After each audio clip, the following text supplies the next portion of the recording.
The next speaker we have is Zachary Green, and his speech is on how a rock inspired a firefighter. In 2010, while sitting on a tailboard of his fire engine 10-year volunteer firefighter Zachary Green came up with the idea to create the company M&8 Foxfire. M&8 Foxfire is an innovative company which uses photoluminescent, which is glow-in-the-dark technology, to help firefighters reduce disorientation and increase accountability. What started as a hobby selling products out of the trunk of his car has now turned into a 15-person company with over 350 firefighter sales representatives in almost each of the 50 states. M&8 Foxfire now has over 60,000 firefighters in 25 different countries using Foxfire's advanced photoluminescent products. Say that 5 times real fast. Additionally, M&8 Foxfire's products are used in major sports arena and high-rise buildings to increase safety in the event of a blackout or a failure.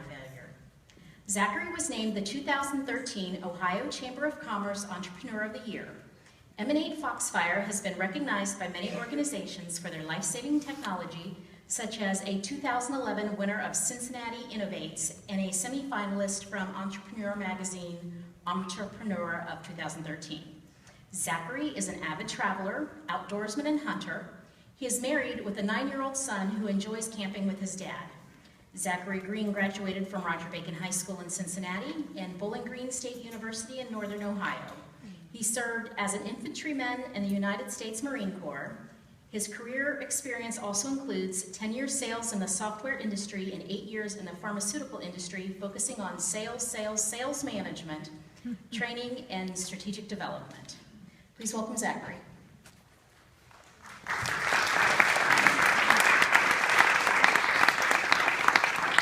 I thought I'd bring my camping buddy out with me today too. This is my son Bryce. Can you say hi to everybody? So I want to talk to you about 3 sparks that started with me back when I was probably about the same age that most of you are here in this room. I had a dream that I wanted to be a U.S. Marine, I wanted to be a firefighter, and I wanted to be an entrepreneur. When I was 18 years old, and I had to wait exactly until I was 18 years old because my parents didn't want me to go into the Marine Corps, I signed up at the recruiter station, joined the Marine Corps, and it was just a wonderful experience. Got to travel all around the world, see really exciting different cultures, meet different types of people and help them out, and it was a great experience. After getting out of the Marine Corps about 50 pounds ago, I decided there was something else that was still missing from my life. I still had that spark that I wanted to relight again, and that was to become a firefighter. And one of the great things about here in the Cincinnati area is we've got a lot of great volunteer fire stations. And I actually joined one of those volunteer fire departments about 10 years ago. And it's been a great experience. I'm still on the fire department, and again, just like the Marine Corps, getting a chance to help people to be at your best when some people are at their worst. In addition to that, I spent some time in marketing and sales and learned a lot about how you take a product and bring it out into the market. And one of the things I realized is it really doesn't matter how good your product or your idea is. What matters is how good you are at marketing it, branding it, telling people about it, and sharing it with other people. And I was laying on the couch one day and I saw this incredible special on photoluminescent technology. It's kind of like a glow-in-the-dark on steroids almost. And I went back to that fire station that I usually go to all the time, and I thought about what if I could come up with some type of glow-in-the-dark products that firefighters could use so they could see their tools in the dark. If they dropped a tool or if they weren't able to find each other, they could actually orient themselves and reduce disorientation.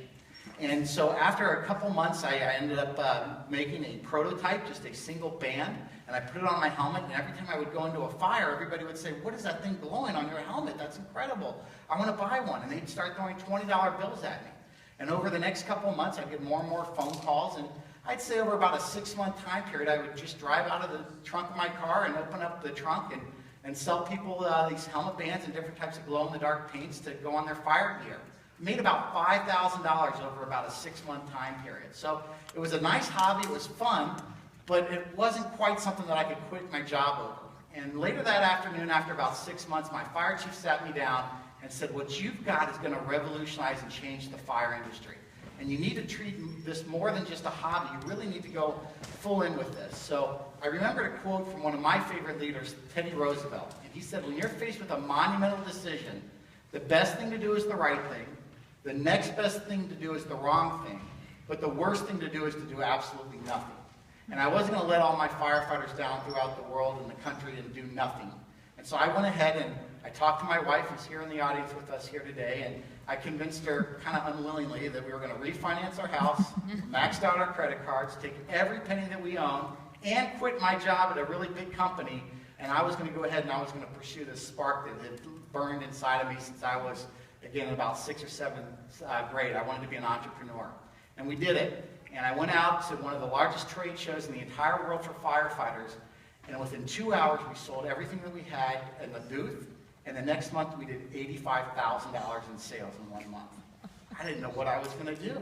I'm going up against these big, huge monster companies that have billions of dollars in revenue and these big, big, huge sales reps. And here I am, just a small little firefighter from an area outside of Cincinnati, Ohio. And I remember back to a story that I heard in Sunday school. It was a story about an incredible battle that occurred in Israel. And about 3 weeks ago, I actually had the opportunity through Foxfire to travel to Jordan and Israel to do some work with the firefighters there and actually open up some new opportunities.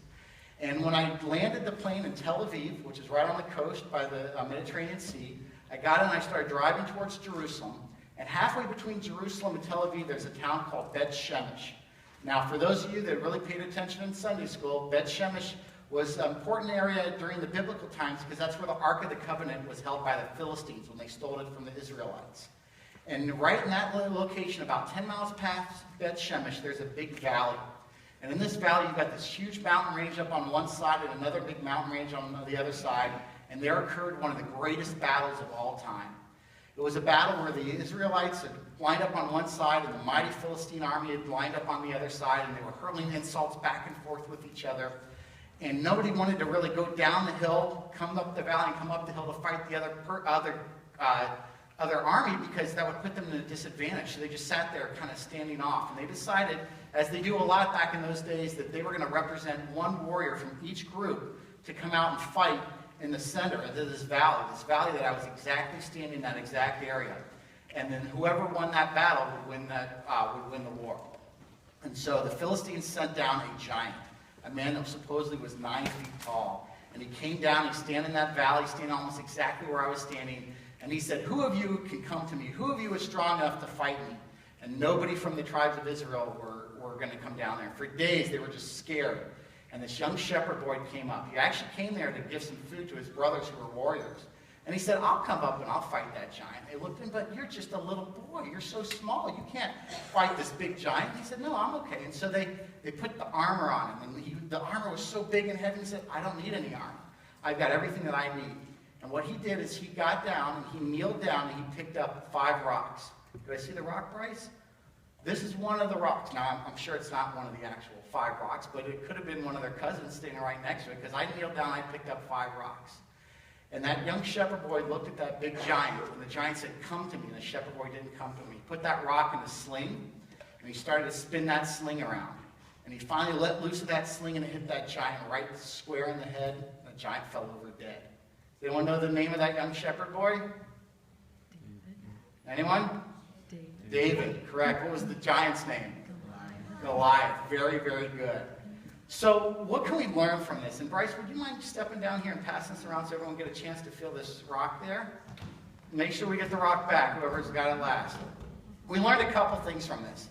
And there's a great TED Talk right now that just came out a few weeks ago. If you get a chance to Google it, please do. It's by a gentleman by the name of Malcolm Gladwell. Malcolm has written some wonderful books such as The Outlier, The Tipping Point, and his newest book is called David and Goliath.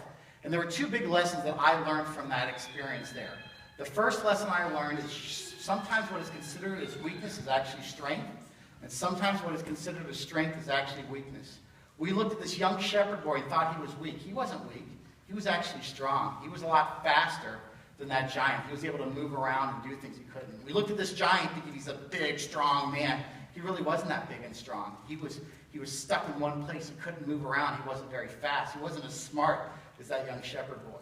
The second thing we learned from that experience is the giant told him to come to me. He said, "Come to me." And David didn't come to him. If David came up to Goliath, Goliath would have ripped him apart. Instead, he decided David was going to fight on his terms. And that's what I decided at Foxfire. We were going to do business on my terms, not on the terms of some big billion-dollar company. And we were going to go about our way of doing business completely different than anybody else. And I want to share with you real quick how the strategy that I use to compete against these very large companies is the same strategy that you can use here in this audience. When you have an idea, you have something, and an incredible power, and it all has to do with our theme today, and that's a spark.